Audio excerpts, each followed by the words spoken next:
Hello everyone, इस video में हम लोग क्लास 9 एससी वर्मा का जो साउंड चैप्टर है उसके न्यूमेरिकल्स को डिस्कस करेंगे।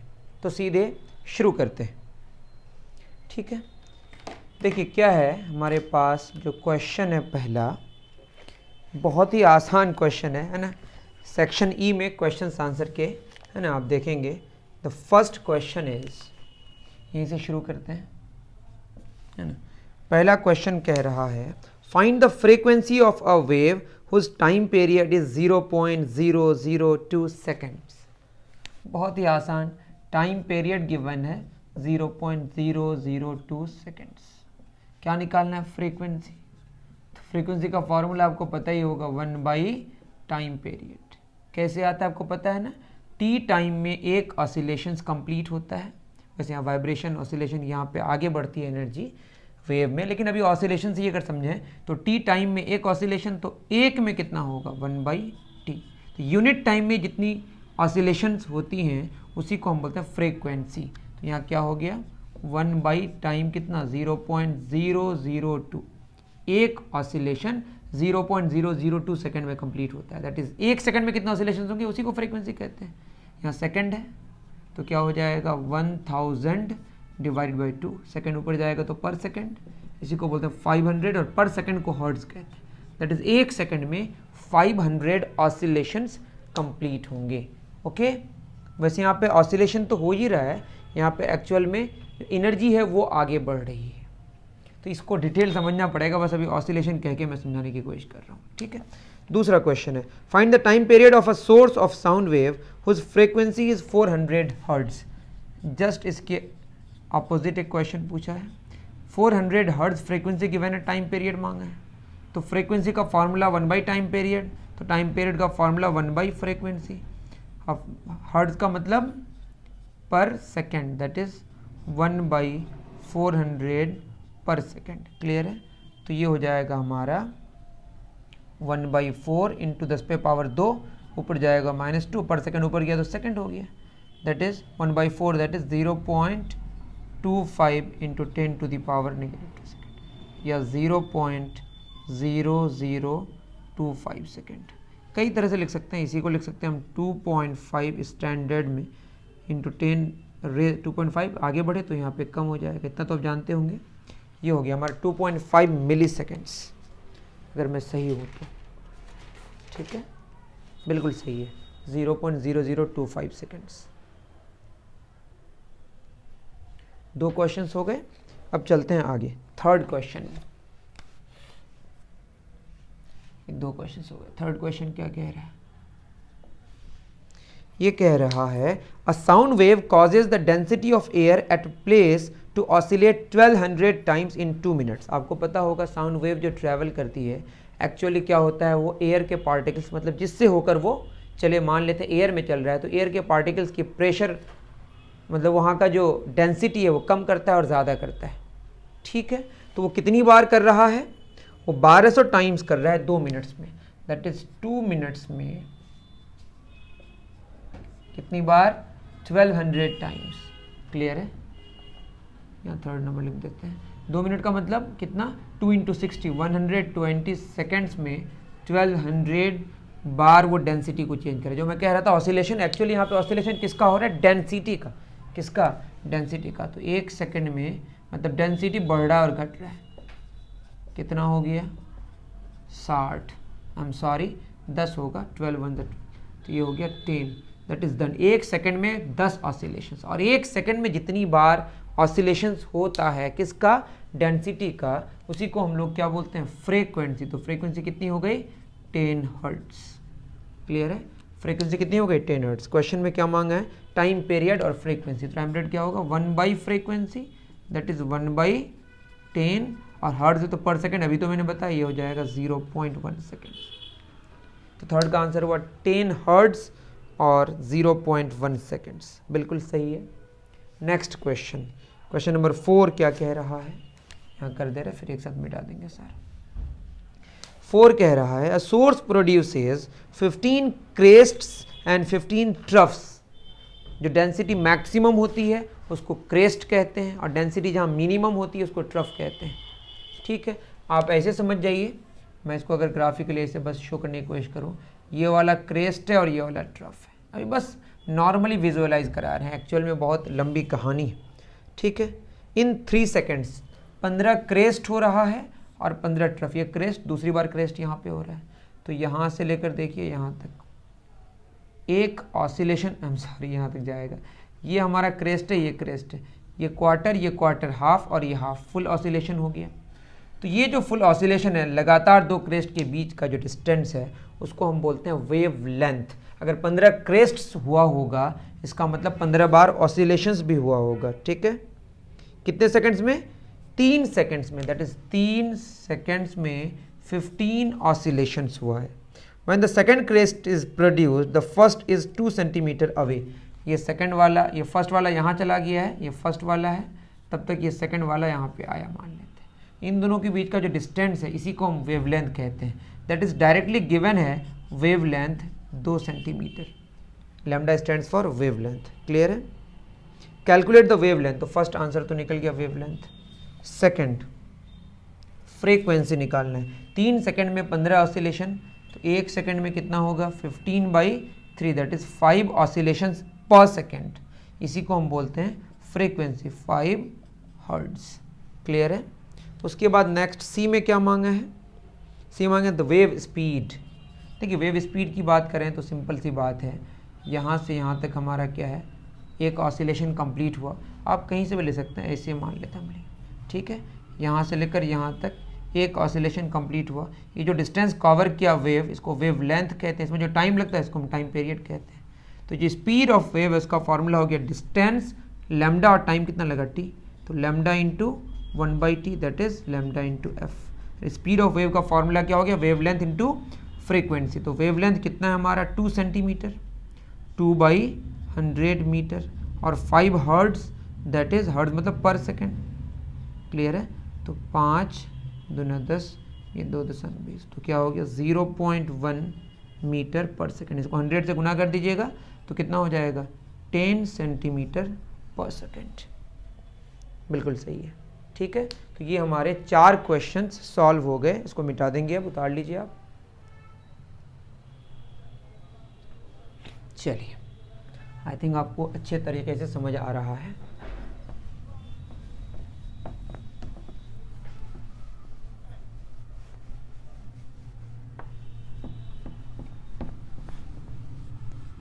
चलिए नेक्स्ट क्वेश्चन की तरफ हम लोग आगे बढ़ते हैं। चलिए नेक्स्ट क्वेश्चन है question number 5। A sound wave travels at a speed of 340 metre per second. किसी मीडियम में साउंड ट्रेवल कर रही है जिसकी स्पीड साउंड की कितनी है? 340 metre per second. If its wavelength is 2 centimetre, wavelength कितना दिया? 2 centimetre, that is 2/100 metre. What is the frequency of wave? क्या मांगा है? फ्रीक्वेंसी। अभी एक फार्मूला मैंने बनाया, मतलब फार्मूला पहले से बना, मैंने बनाया नहीं, उसको मैंने समझाया आपको। स्पीड का फार्मूला वेवलेंथ इनटू फ्रीक्वेंसी। क्या मांगा है? फ्रीक्वेंसी। तो फ्रीक्वेंसी हो जाएगा speed by wavelength. Frequency speed by wavelength. Speed है कितना? 340 metre per second divided by 2/100 metre. Metre metre cancel हो गया, 340/2, 100 चला जाएगा ऊपर, है ना। तो ये हो गया हमारा पर सेकेंड यहाँ पे। तो पर सेकेंड को हम हर्ट्ज कहते हैं, 2 0, तो 17,000 पर second, that is hertz. Frequency 17,000 hertz हो गया। और जो ऑडिबल रेंज है, हम लोग जो सुन पाते हैं वो 20,000 हर्ट्ज तक सुन पाते हैं जो ह्यूमन बीइंग है, क्लियर है। तो ठीक है, ये ऑडिबल रेंज में है। क्वेश्चन में कह रहा है कि will it be in the Audible range? Yes, ये कौन से रेंज में है? ऑडिबल रेंज में। तो क्वेश्चन नंबर 5 समझ आ गया आपको, है ना। 6 में आते हैं हम लोग। आसान क्वेश्चन है। क्वेश्चन नंबर 6 क्या कह रहा है? ये कह रहा है given that sound travels in air at 340 metre per second, find the wavelength of waves in air produced by 20 kilohertz sound source. तो स्पीड गिवन है 340 मीटर पर सेकेंड और वेवलेंथ मांगा है 20 किलोहर्ट्ज सोर्स। फ्रीक्वेंसी कितना है? 20 kilohertz, that is 20,000 hertz. एक बात जान लें कि जो फ्रीक्वेंसी है वो सोर्स पे डिपेंड करता है। सोर्स अगर नहीं बदलेगा तो फ्रीक्वेंसी नहीं बदलेगा। तो मीडियम जब बदलता है तो स्पीड बदलता है और वेवलेंथ बदलता है। क्लियर है? फ्रीक्वेंसी नहीं बदलेगा। If the same source is put in water tank, पहले तो इतना वेवलेंथ निकाल लें हम लोग, है ना। तो लैम्डा निकल जाएगा, स्पीड का फॉर्मूला वेवलेंथ इनटू फ्रीक्वेंसी। तो यहाँ से वेवलेंथ हो जाएगा स्पीड बाई फ्रीक्वेंसी। स्पीड है कितना? 340 मीटर पर सेकेंड और फ्रीक्वेंसी है 20,000 हर्ट्ज, मतलब पर सेकेंड। पर सेकेंड कैंसिल हो गया, 0 0 कैंसिल, 2 1000 और 2 17 बाई 1000 मीटर, 0.017 मीटर। ठीक है, 0.017 मीटर 6 का। इसको 100 से गुना कर देंगे तो ये किस में निकल जाएगा? सेंटीमीटर में। तो आंसर आपका इसी में गिवन है 1.7 सेंटीमीटर। अब कह रहा है कि सेम इसी को, है ना, जो सोर्स है, कह रहा है क्वेश्चन में, if the same source is put in a water tank then what would be the wavelength of the sound waves in water. और स्पीड गिवन है वाटर में 1480 मीटर पर सेकेंड और वेवलेंथ निकालना है। फ्रीक्वेंसी तो change होगा नहीं, वो कितना है? 20,000 हर्ट्ज। तो यहाँ से लैम्डा जो निकल के आएगा स्पीड बाय फ्रीक्वेंसी, है ना, स्पीड कितना है? 1480। अब यूनिट वगैरह तो समझ गए कैसे कैसे कटा। वैसे आप जानते हैं कि जो एस सी वर्मा सर हैं वो रेकमेंड करते हैं कि आप यूनिट के साथ चीज़ों को करें। क्लियर है? इसीलिए मैं ऐसा करने की कोशिश करी। ठीक है, ये 0 0 कैंसिल हो गया, 2 1000, 2 7 2 4 कितना हो गया? 74 बाई 1000 मीटर। इसको आप 100 से गुना कर दीजिए तो किस में आएगा? सेंटीमीटर में, दैट इज़ 7.4 सेंटीमीटर। इससे ये पता चला कि जब सोर्स को हम हवा से, शायद हवा में ही था, हवा से किस में लेके आ जाया जाए? वाटर में, तो जो वेवलेंथ है और स्पीड है वो बदल जाता है। बदलता क्या नहीं है? फ्रीक्वेंसी नहीं बदलता है। क्लियर है? उतार लीजिए। चलिए, बहुत बढ़िया। बोर्ड पूरा आपको गंदा नज़र आता होगा, ठीक है। तो ये मैं बार बार इसको तो साफ़ नहीं कर सकता हूँ, एक बार साफ़ अच्छे से किया हूँ तो ऐसे ही नॉर्मल साफ़ होगा, है ना। चलिए, नेक्स्ट क्वेश्चन क्या है हमारा?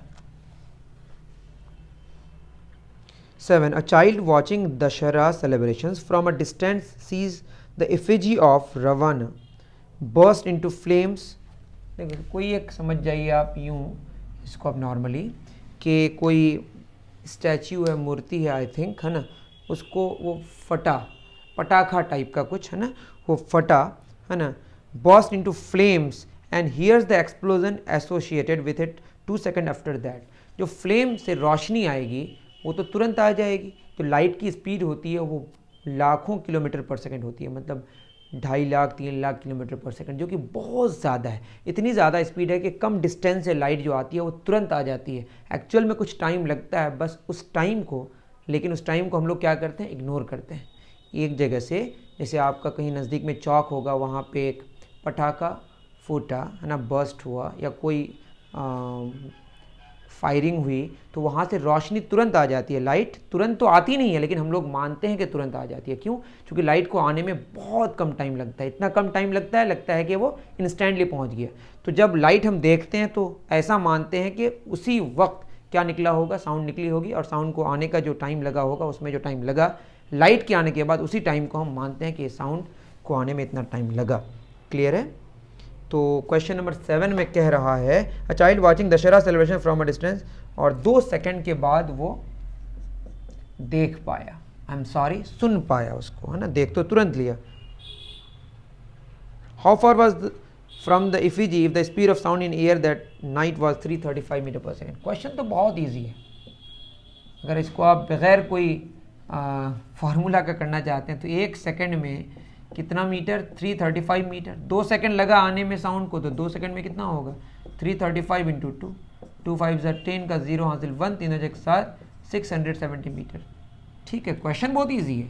क्वेश्चन में कह रहा है कि वो जो बर्स्ट हुआ उससे जो रोशनी तो निकली वो तुरंत पहुंच गई, टाइम तो लगा बट वो तुरंत मान रहे हैं। उसके बाद अब वहाँ से हमारा टाइम कैलकुलेशन करना शुरू हुआ कि 2 सेकंड के बाद क्या पहुंचा, उसकी आवाज़ उसके उनके कानों में पहुंची, वो बच्चे के कानों में, और वो कितनी दूरी पर है। तो 1 सेकंड में कितनी चल रही है साउंड, 335 मीटर, तो 2 सेकंड में कितनी चली, 670 मीटर। यहीं से अगर लाइट की स्पीड को देखा था 3 लाख किलोमीटर पर सेकंड होता है, 1 सेकंड में 3 लाख किलोमीटर ट्रेवल करता है, तो उसमें टाइम जो लगा उसको हम इग्नोर कर देते हैं, ठीक है। ईजी है, 670 मीटर आंसर हुआ। तो war correspondent of a TV channel, question number 8, watches the flashes of two tanks firing at each other at the same time on a straight road ahead of him. He hears the sound of the two shots. 2 shots का वो sound सुन पा रहा है। कैसे पता चला कि वो शॉट हुआ वहाँ पे, तो वो वही फ्लैश पहले आ जाता है, तो फ्लैश से हम ये समझ जाते हैं कि साउंड निकल गई, क्योंकि फ्लैश तो तुरंत आ जाती है ना, उसके बाद साउंड, तो एक 2 सेकंड बाद पहुँचा और एक 3.5 सेकंड के बाद, समझ रहे हैं ना। इसका मतलब इन दोनों के बीच जो टाइम का ड्यूरेशन का जो मतलब टाइम का जो अंतर है वो कितना है, 1.5 सेकंड्स का। मतलब यहाँ पे कोई अगर सुन रहा है, यहाँ से इसको पहुँचने में कितना लगा, 2 सेकंड, और इसको पहुँचने में कितना टाइम लगा, 3.5 सेकंड। मतलब इन दोनों के बीच यहाँ से यहाँ तक आने में इसको 1.5 सेकंड्स लगा होगा।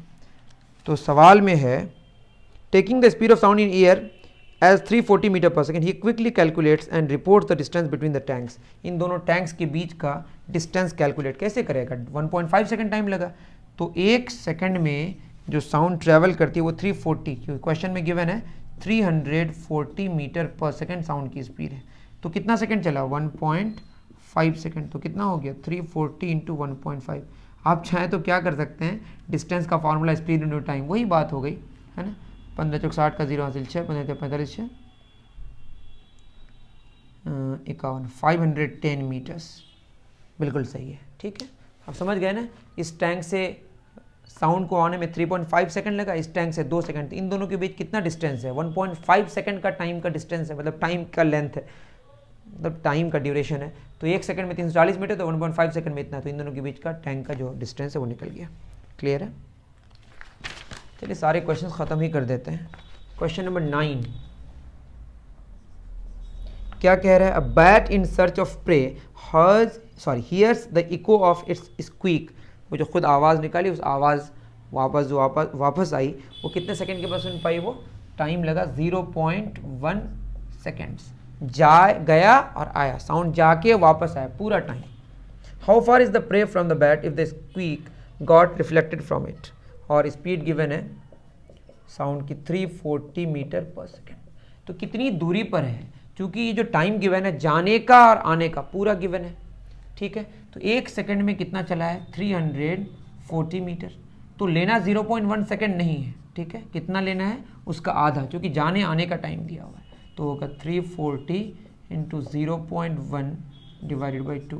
क्लियर है, ये हो जाएगा 17 मीटर। तो जो उसका जिसको वो शिकार करके खाएगा ना कौन, बैट, वो कितना दूर है, 17 मीटर। क्लियर है। चलिए 10 नंबर। इसी तरह से एक डिवाइस है sonar, sound navigation and ranging, जो कि यहाँ पे क्वेश्चन में गिवन है, a fishing boat using sonar detects a school of fish 190 metres below it. कितना नीचे, 190 मीटर, समझ गए। तो 190 मीटर नीचे स्कूल ऑफ फिश है, मछलियाँ हैं। How much time elapsed between sending the ultrasonic signal which detected the fish and receiving the signal's echo, ठीक है, और स्पीड गिवन है 1520 मीटर पर सेकेंड। क्लियर है। तो 190 मीटर दूर से टाइम निकालना है, तो स्पीड का फॉर्मूला क्या है हमारा, डिस्टेंस बाई टाइम। तो टाइम क्या होगा, डिस्टेंस बाई स्पीड।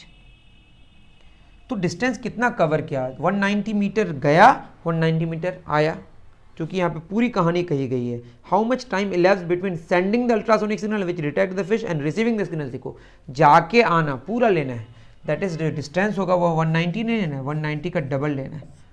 और स्पीड कितना है, ये हो गया हमारा डिस्टेंस कितना मीटर, और स्पीड कितना 1520 metre per second. Metre metre cancel, second ऊपर चला जाएगा, सिंपल सा है।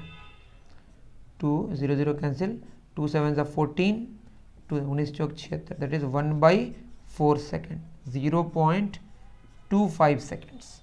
कितना आंसर आया, 0.25 सेकेंड्स, एकदम सही है, ठीक है। तो ये कहानी हमारी होगी क्वेश्चन नंबर 10 तक। एक क्वेश्चन और बचा, उसको ख़त्म कर देते हैं, है ना। चलिए ये सब मिटा देते हैं। बहुत गंदा लग रहा होगा, आई एम सॉरी, अभी थोड़े से हम लोग पुअर हैं तो बहुत ज़्यादा कुछ तो ख़रीद नहीं सकते, इसी में काम चला रहे हैं, ठीक है। चलिए 11 number, a monkey drops a coconut, a monkey drops a coconut from the top of a tree. एक बंदर है जो पेड़ से, है ना, क्या गिराया, कोकोनट गिराया। He hears the sound of coconut hitting the ground 2.05 second, 2 point, यहाँ से कोकोनट गिरा, गिर के यहाँ पे लगा, है ना, फिर साउंड ऊपर आया। बात समझ आ रही है? तो पूरा जो टाइम लगा वो पूरा टाइम दिया 2.057 सेकेंड्स। मतलब कोकोनट गिरने में पहले टाइम लगा होगा, गिर के आवाज़ वहाँ टकराई, टकराने से आवाज़ निकली, वो आवाज़ फिर ऊपर आने में टाइम लगा होगा। तो टोटल जो टाइम लगा वो 2.05 सेकेंड्स।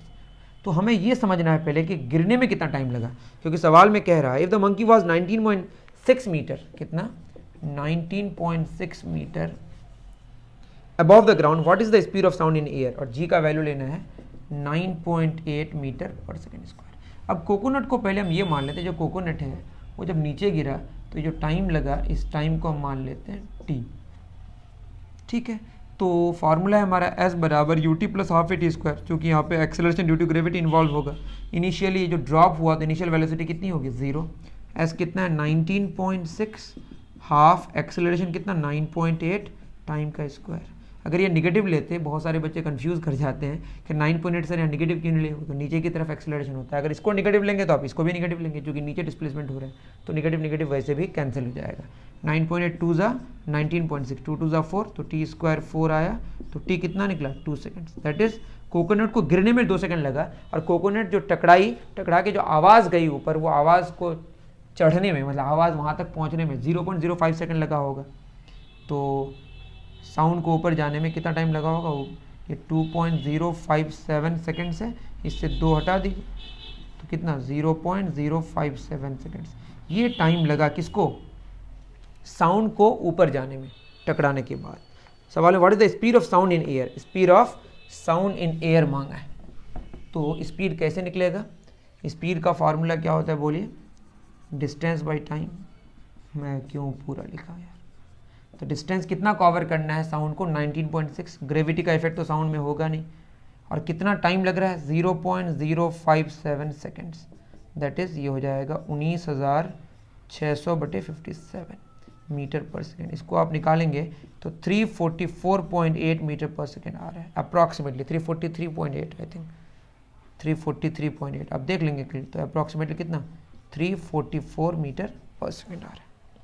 क्लियर है? तो ये सारे क्वेश्चंस थे, मैं उम्मीद करता हूँ कि आपको काफ़ी पसंद आया होगा, क्योंकि मैंने बहुत ही अच्छे से प्रिपरेशन के साथ इसको किया। देखते हैं किस किस को पसंद आ रहा है। अगर आपको पसंद आए तो ज़रूर अपने दोस्तों को बताएं, और मुझे ज़रूर कमेंट सेक्शन में बताएं कि मैं कैसा पढ़ा रहा हूँ।